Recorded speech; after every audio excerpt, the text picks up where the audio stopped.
Hi, everybody, and thank you for joining us for today's webinar presented by EEG and Ai-Media, live stream captioning trends and solutions. My name is Regina Valinskaya, and I'm the marketing lead at EEG. Today's featured speakers are Eline Henriksen, Mohammed, Sabbar, and Jared Janssen. Eline is the VP of EMEA, Mo is the live streaming lead, and Jared is the general manager of key accounts.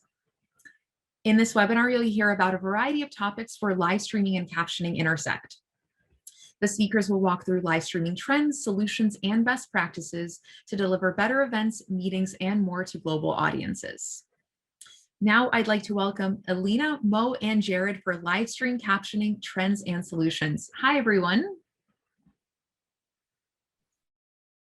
Thank you, Regina. And thank you to everyone for attending with us live and those that will be catching us later on demand. We really appreciate you taking the time. So I wanted to kick off with live stream trends. As Regina said, I'm Jared Janssen, the GM of Key Accounts in the Americas region. I joined the industry 12 years ago with Caption IT, and then joined Ai-Media a little over a year ago with Ai-Media's acquisition of Caption IT. So kicking off into live stream trends, what we're seeing, and when we say live stream, it can have a number of different names. It could be, known as webinars, webcasting, video chats, or just Zoom. But we are firmly in the era of video. We consume video at work, we consume it at home, we consume it when we're not working at home. And we view it on all of our screens, our mobile phones, our computers, our TVs, and it's everywhere, and it allows for a global reach. Now, when you look back 2 years ago, COVID hits, the pandemic starts, and we see this great pivot to work from home. Well, then there's this big rush to implement video solutions, video conferencing solutions, and consumer grade, readily adoptable, right? You can spin it up quickly. The Zoom, the Teams, the one-to-one, really consumer grade type application. So you need to quickly implement this to connect, to communicate, to check in with your teams, the one-to-one, small group sessions. And so now when you look at present day, 2 years have passed since the pivot from work from home and really entering the era of video. And now you have, security teams, IT teams, now really starting to analyze, is the video solution that we have, is that a fit for our organization? Does that meet our security needs? Does it fit where we want to go? And we're seeing this pivot from quickly, adopting to consumer grade to now moving into the enterprise solutions. And, we see a lot of platforms doing really nice things where either they're taking consumer grade video and then they're adding scale, they're adding layers, they're bringing it to a professional level broadcast type output in the enterprise. And they're doing this to improve analytics, to improve engagement, to really bring forth and sort of rein in and streamline what they're doing on video. And now, the rise with video, you have work from home, you have remote, but now we're seeing some return to work. And that creates this new buzzword that is essentially hybrid events. And so really what that means is, part on-site, part remote. And we see that, with corporates having some presence on site, some team members being remote. And so you'll have events where, maybe there's a conference room that's, you have attendees. And then you also have team members or employees remotely that, are tuning in to catch the same meeting. We also see it on conferences, trade shows where there'll be an on-site element. You have attendees on site, they'll have keynotes, but not everyone can travel. And so there's still the remote presence. All sessions are live streams, and you have an equal viewing experience, an equitable viewing experience, for everyone to consume the content. And so, with this rise in video, with, sessions, having a physical presence on site and a remote presence, accessibility needs have come along with it. And what we're really seeing corporates do a lot of really wonderful things with diversity inclusion. Captioning really fits nicely into that. Accessibility is growing. The need for captioning is growing. And captioning is inherently inclusive, right? It gives an equitable viewing experience to all participants. And now we're seeing, with the growth of video, the growth of accessibility, now there's the security component coming into it. And companies are looking at, how can we make our content accessible, but have it secure? What are the systems needed? What are the processes needed? And can we do it? And the answer is yes, we can do it. And so I will turn it over to Elle, and she'll touch on some of the live streaming solutions. Thank you, Jared. And hi, everyone. Just to introduce myself briefly, I'm the VP for the EMEA region. And I've been with Ai-Media for nearly 4 years. And I'm here today because I'm looking after our business and service offerings in EMEA to ensure that our customers and that our partners have the best solutions possible to help make their content accessible one word at a time, and in this case, with captions on live streams. And it's very interesting, Jared, to hear what you're saying about the trends in the live event space and how live streaming has shaped the way that we do things nowadays, and how that has had an impact on how we're operating, particularly with the focus on hybrid delivery. And in terms of live captioning solutions for live streams, I think what's worth noting is that the scope just continues to increase. The scope in terms of what's possible in the streaming space, but also in regards to the captioning specs and the captioning requirements. So just backtracking a little bit, in terms of Ai-Media and EEG coming together, what that has really meant is that we are now able to operate in a space that we necessarily weren't before, and we're able to support our customers and partners with key solutions that are best fitting their needs, regardless of what their workflow looks like, how they operate, what their quality requirements are, and last but not least, which is often the biggest one, budget constraints. And what I mean is that if you are a media production company looking for a self-service solution or a fully managed service, we've now brought together the expertise of both companies, which means that you can do either, as well as add open captions, closed captions to your live streams, and not necessarily just in English, but also in other languages. So these solutions are really taking things to the next level, and they're compatible with cloud workflows if you're using RTMP, and hardware encoders if you're using SDI feeds, or if you're operating with other workflows, as well as the major streaming platforms. And I realize I'm jumping around on this slide a little bit, but going back to finding the solution that really fits your needs, you always need to consider which platform or workflow that you're working with, meaning that some streaming platforms might use players that don't allow for the 608, 708 closed captions. So therefore, there might be an opportunity for opt for an open caption solutions, which is then embedded onto the video feed, which again means that the audience can't necessarily turn the captions on and off. So whilst closed captions in some scenarios might be better from an accessibility perspective, open captions also creates an opportunity for the captions to be embedded onto the actual stream feed, which is again a good solution for video on demand recordings. And then moving on to platform compatibility from an enterprise perspective. We're working with events agencies and virtual events platforms, and they're now taking steps to integrate captioning as part of their offering. And the reason why they're doing it is to add value to their end customers. So what this means is partnering with platforms to provide live captioning solutions to help make it easier for them to operate as a one-stop shop really leads me to the question of how are we doing it, and how can you do it as a production company, as a media agency, as a corporate? How can you do it? And that really leads me on to Mo, who will actually touch upon that a little bit more in detail. Hi everyone, thanks Al. I'm Mo, I'm the live streaming lead for EMEA. So as Al was mentioning at the start, she's been around with Ai-Media for 4 years. I've pretty much been the same.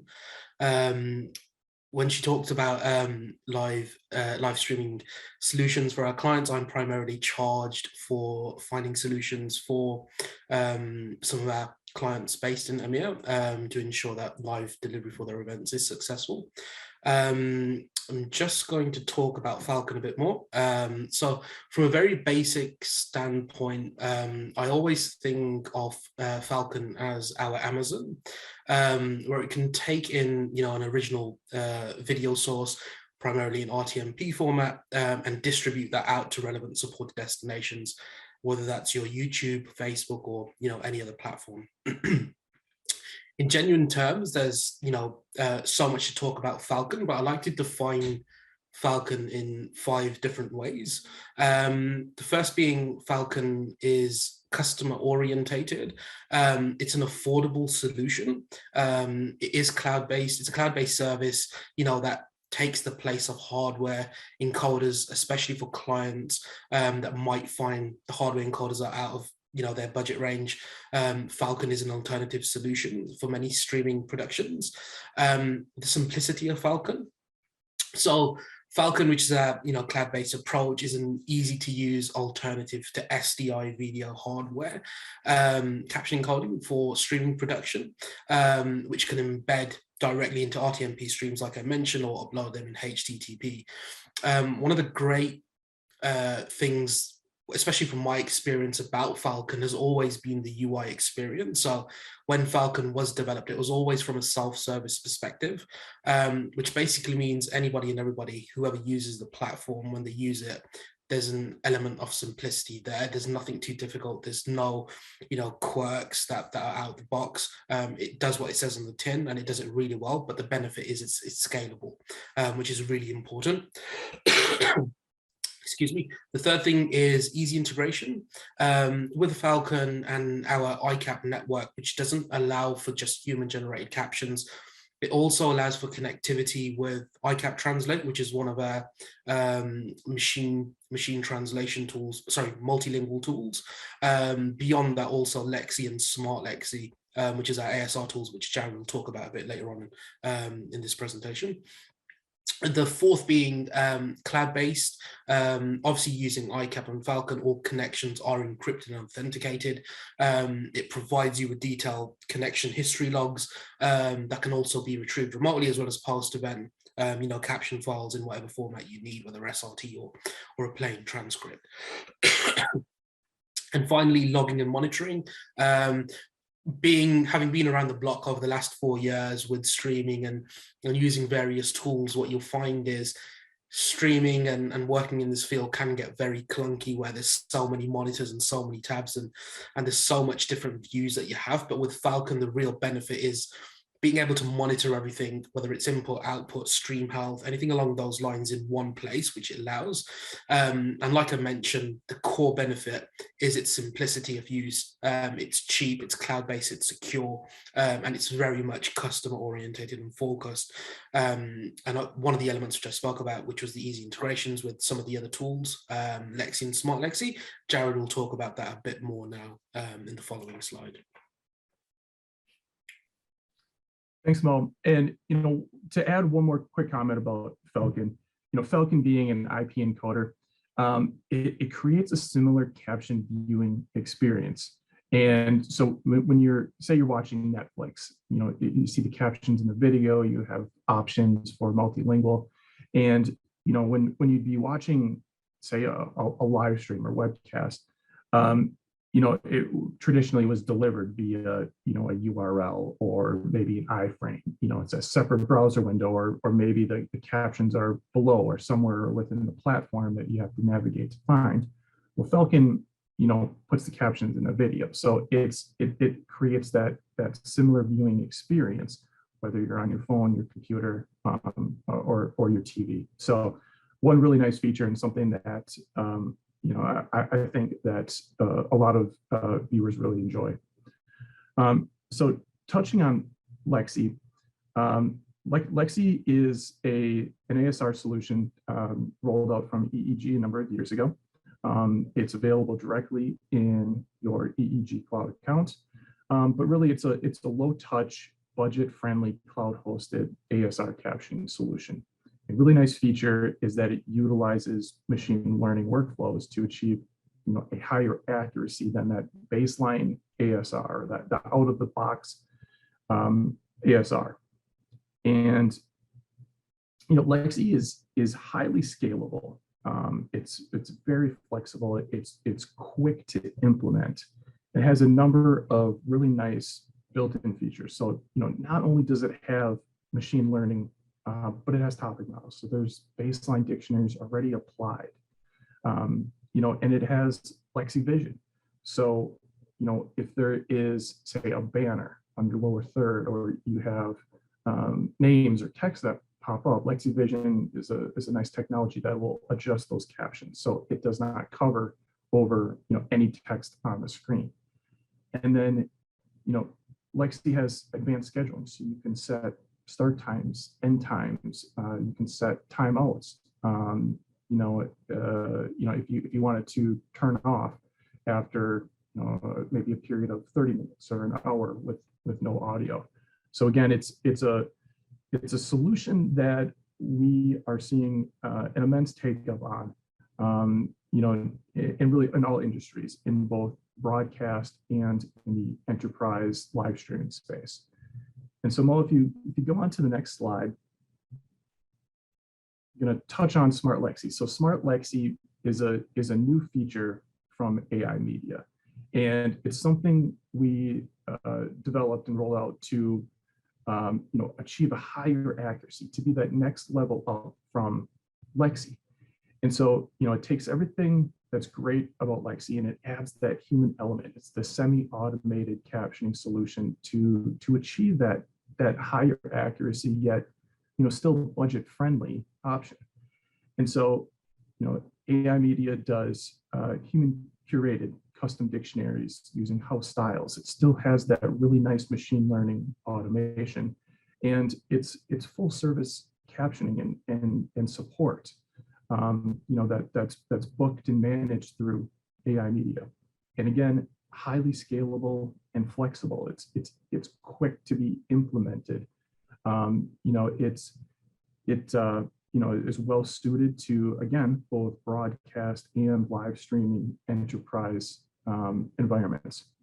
And so Mo, if you go on to the next slide, here's just a breakdown, and you can see the 3 live captioning solutions. We have Lexi, Smart Lexi as that middle tier, and our premium human delivered captions.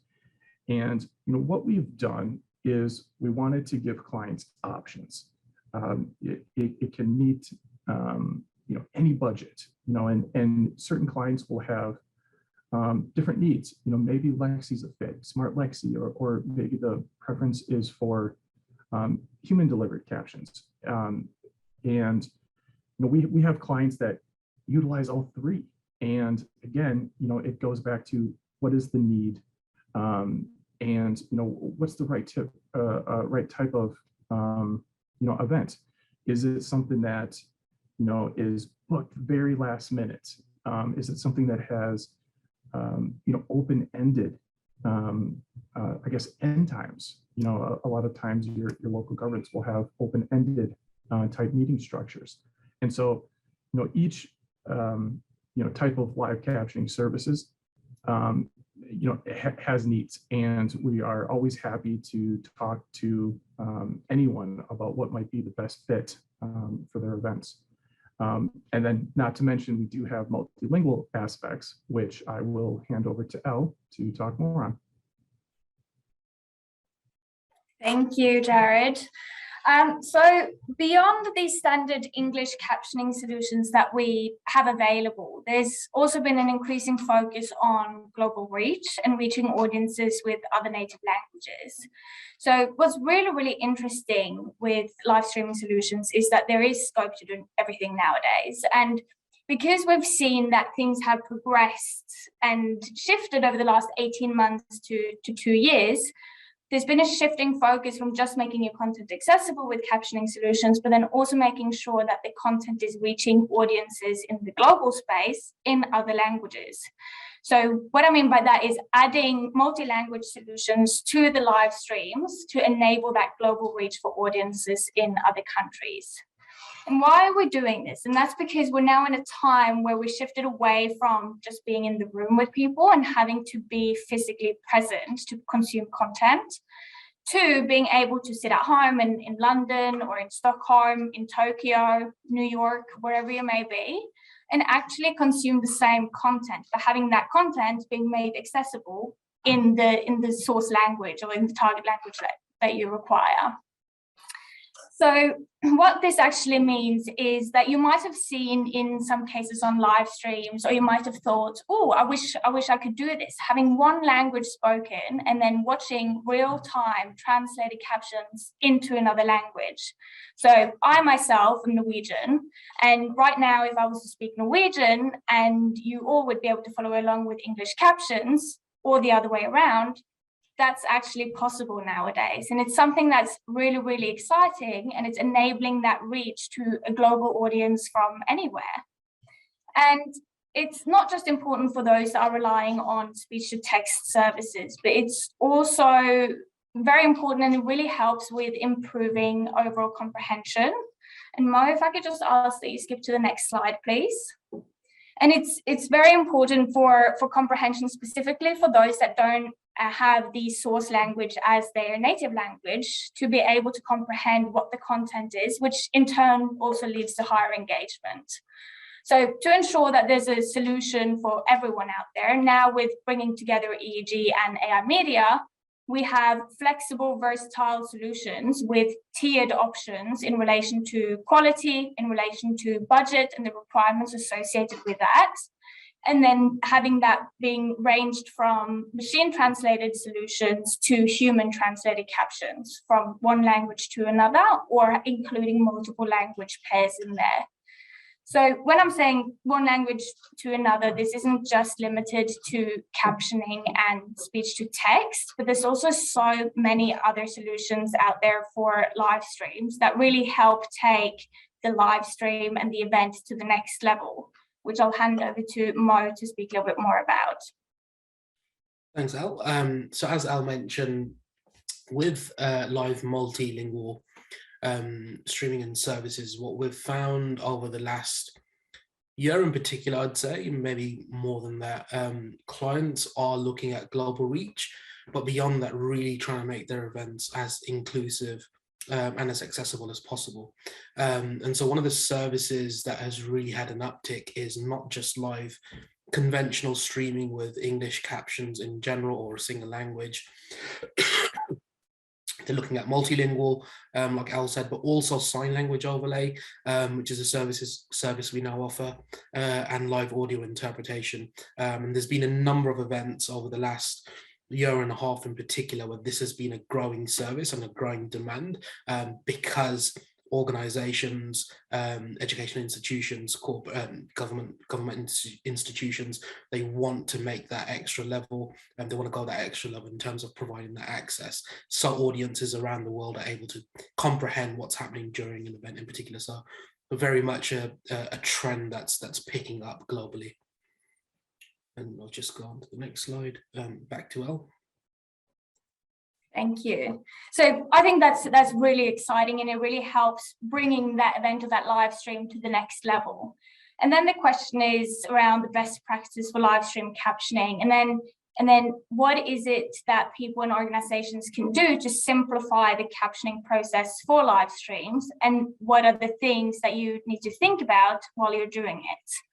So in regards to best practices, first of all, is having captions on your live stream. An example around that is 85% of Facebook video is watched without sound. So if you don't have captions, you're also missing out on opportunities of connecting and engaging with your audience.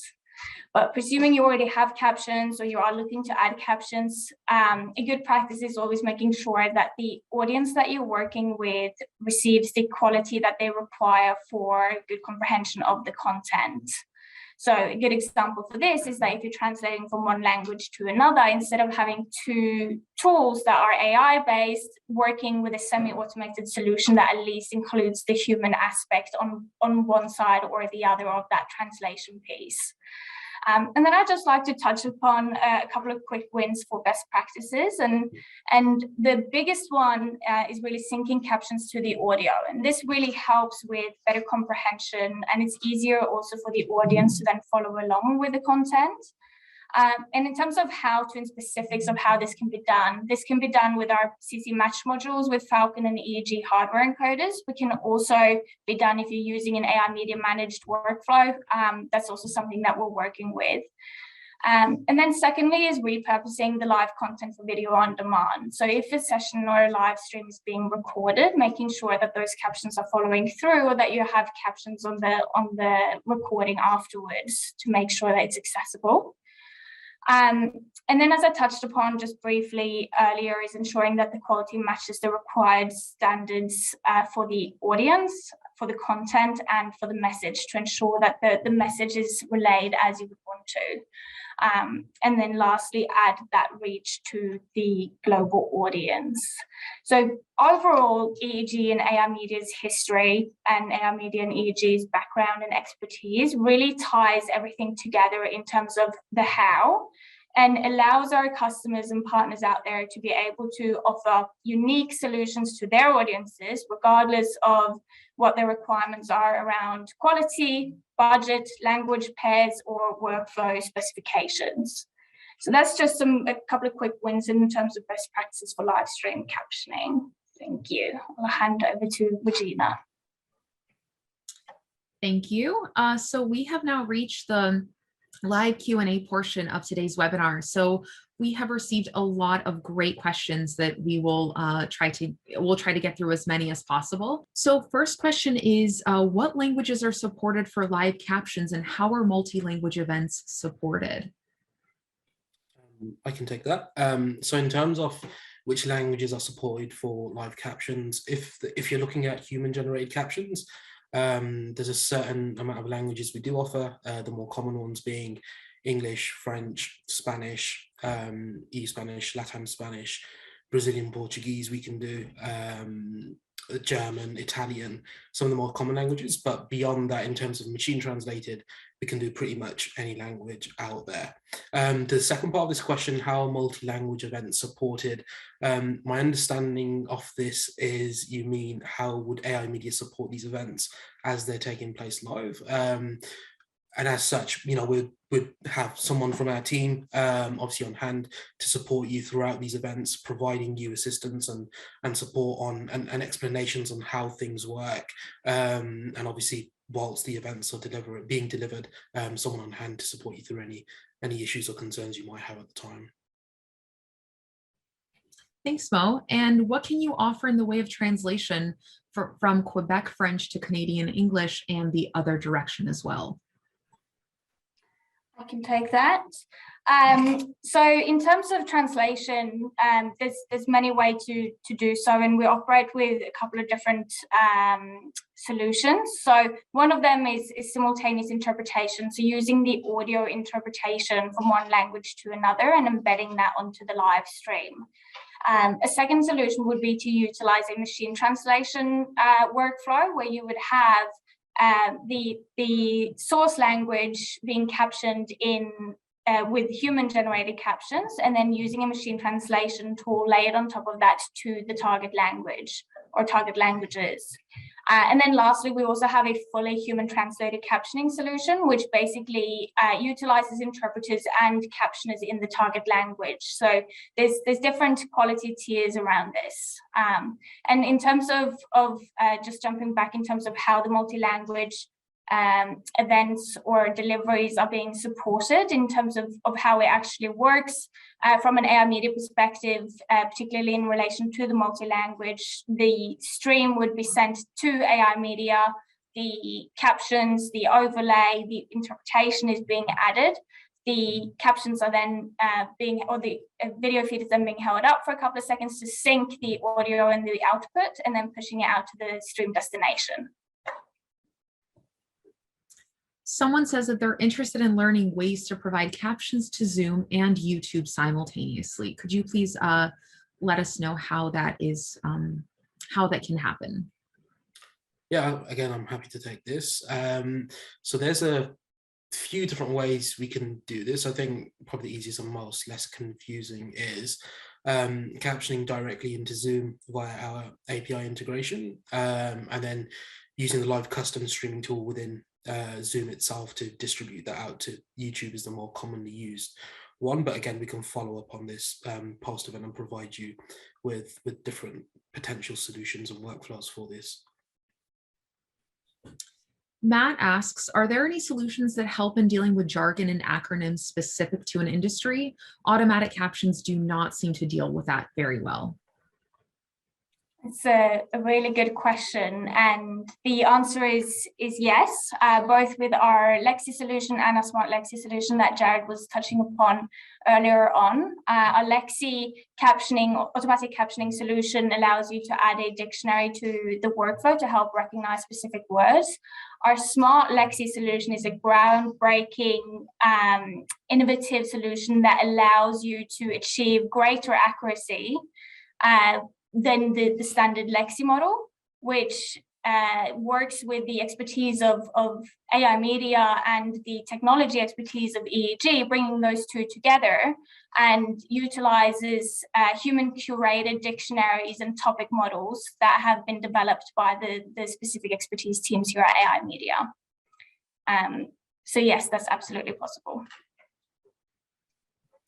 Can Falcon do more than just RTMP streams?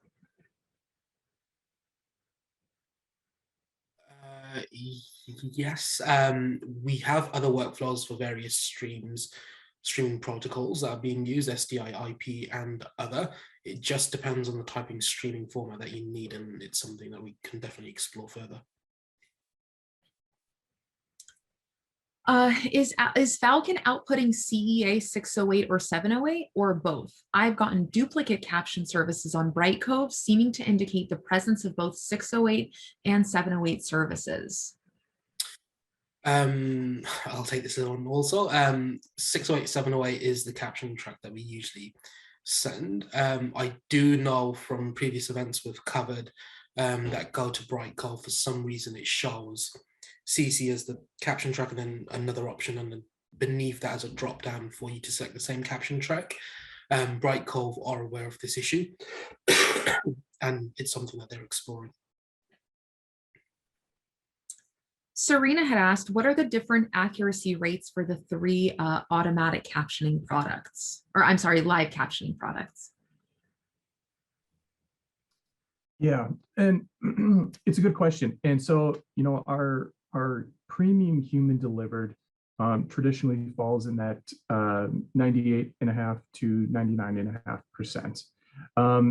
You know, we developed Smart Lexi as that mid-tier option, you know, between Lexi ASR and the premium human delivered. And, you know, the biggest factor for all events, no matter what you're using, is good quality audio. And, you know, when I touched on the pivot to work from home, you know, a lot of times we saw a decrease in audio quality, you know, maybe not stable internet, not great, or no microphones for events. And, or, you know, even on site when people are wearing masks, difficult to pick up audio sometimes. And so, you know, it all goes back to audio. Good quality audio is the most important piece of things. And so going back to Smart Lexi, you know, we've gotten very good results, and a lot of times they're coming in at 98.5%, you know, on a lot of NER scores.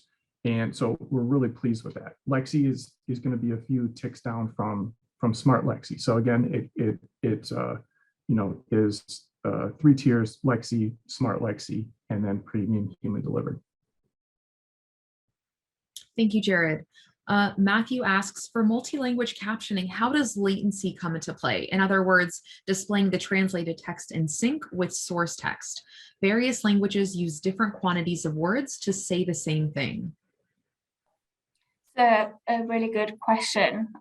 In terms of latency, so if you are sending a stream and then pushing it out, the captions would have a longer latency if you're having the translation, and it will really depends on which sort of workflow that you've opted for. So if you have a semi-automated versus a fully automated versus a fully human solution, all of those will have different latencies.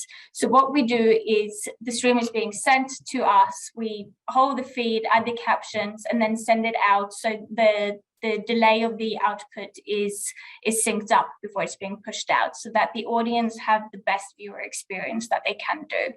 I do realize that they were also saying that this different languages use different quantities of words for the same thing.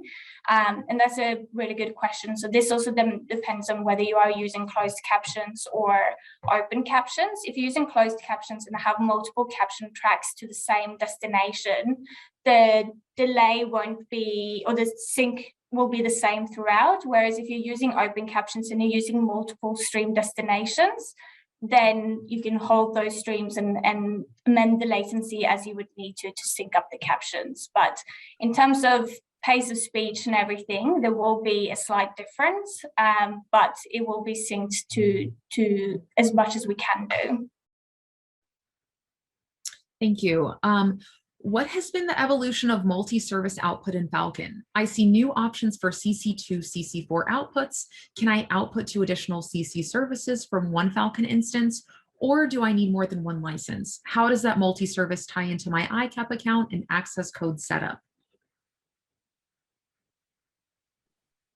You know, it's a good question. And so when you look at multiple CC tracks, a lot of times, whatever your platform you're outputting to will have limitations. You know, maybe it only allows for one caption track, maybe it's 2, maybe it's 4. So it does vary, and you know, but the ability with Falcon, you know, traditionally will allow for 4, but we're seeing that you know, it ends up on the end platform side that you know, really dictates how many CC tracks are available and visible to the end users. You know, we do have clients that use multiple Falcon channels every day, and you know, that's what's nice about Falcon is it allows you to scale. If you have a lot of events, you know, you know, you can scale it. You know, you can have multiple Falcon licenses, and you know, each license comes with the ability to add more caption tracks. So you know, if any further questions on that, happy to answer offline. Thanks, Jared. With audio interpretation and ASL BSL overlay, what is your workflow and signal flow, and how does that integrate into my existing stream workflow? The beauty of this is that it doesn't necessarily impact the existing workflow that production companies, media companies, or corporates would work with already. How it would work is you would send us the stream destination details, stream would go to us, and would embed the audio interpretation, ASL, BSL, ISL, whatever the sign language and language pairs would be required, and then being pushed back to the stream destination of your choice. Crystal asks, what technology solutions are there to capture clear audio in on-campus classes where it involves mainly group discussion? We have tried various conference microphones, but they are not able to pick up enough for the remote captioner to provide captions. We're keen to use AI-Media more, but this is a stumbling point for us. I'd be keen to hear how other institutions have approached this. Yeah, it's a great question, you know, and when you're looking at classrooms, really in the education space, they can vary, and you know, anything from large lecture halls where maybe you have a couple hundred students, or small classrooms where there's maybe 15 or 20. And it's an interesting thing where this one, this particular question is with group discussion. So I'm imagining a large conference or a large lecture hall, and you have a lot of overlapping speakers, and it goes back to clear audio is optimal for a great outcome on the captioning end. And so when you have background noise, overlapping speakers, it can really make things difficult. And so and even in small classrooms, you have the same thing. And having good quality audio, with oftentimes the instructors will be wearing lapel microphones, or they're an external microphone to at least get good audio quality from the instructor as they're presenting for most of the class. But in a group discussion, it can often be very difficult. So I'd be happy to chat further on that one to see if we can't come up with a good solution to allow for captions in those large group discussion type situations. Can you show multiple languages captioning on the screen at the same time on the screen? Yeah, I can take this. So I assume by this question, what you mean is having two different languages at the same time on the same screen. In a sense, yes, we can do that. We have done it before for certain events. I can recall doing French and EU Spanish on the same screen at the same time. The only caveat is it would have to be open captions, which are burned onto the screen rather than closed captions. Thank you, Mo. Whereabouts are EEG and Ai-Media on speaker recognition? Can you do the double chevrons or preloaded speaker names? Yeah, absolutely. So this also then really ties back to which solution is it, automated, semi-automated, or fully human-generated captions. For the Ai-Media human-generated captioning solution, what we do is we utilize the speaker names, we prepare those ahead of the event and the session, so that whenever there's a new speaker, there's also speaker tags. In terms of the automated solutions and everything, at the moment, it depends on whether the solution is able to recognize whether there is a new speaker or not. Thank you. So I'm just looking through the list of questions. And I think that is about it. I would really like to thank everybody for joining us today. We got a great crowd for this event. And thank you to Elle, Mo, and Jared for the time you've taken to share your knowledge about live stream captioning. And also a special thank you to the captioning team behind the scenes that have made sure that this event is accessible. So if you have any other questions about EEG, Ai-Media, or any of the topics that we discussed today, you are welcome to reach out to us. So thank you all again, and we hope to see you again at our next webinar. Thank you, everyone. Thank you.